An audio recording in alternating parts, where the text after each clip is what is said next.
నేనే డాక్రా సంఘాలు పెట్టాను. మా డాక్రా సంఘాలందరూ ఇక్కడున్నారు.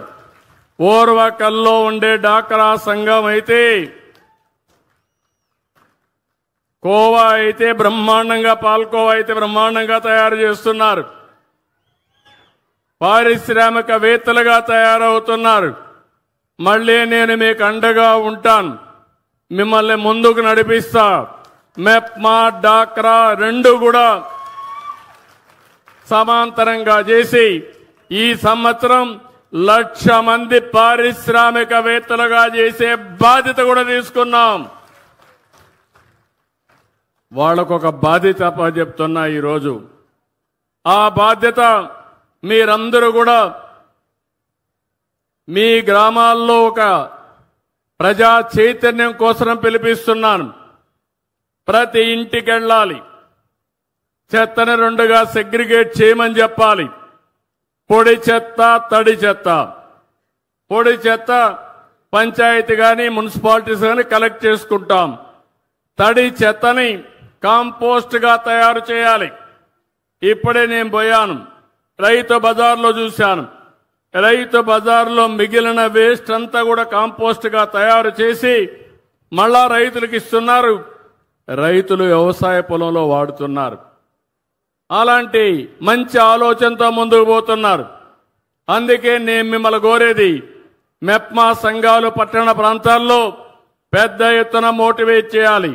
ఇప్పుడే ఇక్కడ సంధ్యారాణి గారు వచ్చారు. 70,000 మంది ఇప్పటికే మార్చారు. 5 సంవత్సరాల్లో 70,000 మందిని మార్చారు. మా డాక్రా సంఘాలు చూస్తే దగ్గర 1,00,000 సంఘాలున్నాయి. 1,00,000 సంఘాలు అనుకుంటే 1,00,00,000 మంది ఉన్నారు మీకు మెంబర్లుగా.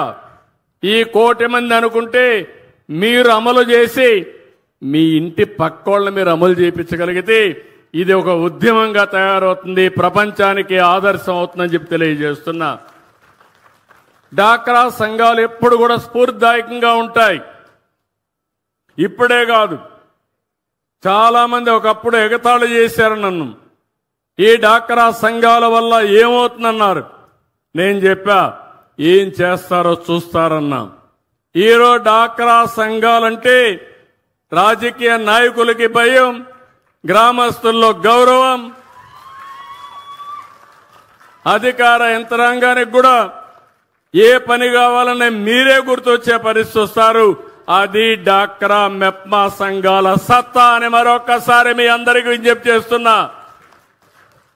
ఈ డాక్రా మెప్మా సంఘాల ద్వారా మా ఆడవాళ్ల శక్తి ఉంటో ప్రపంచానికి చాటి చూపించారని చెప్పి కూడా నేను మీకు తెలియజేస్తున్నా.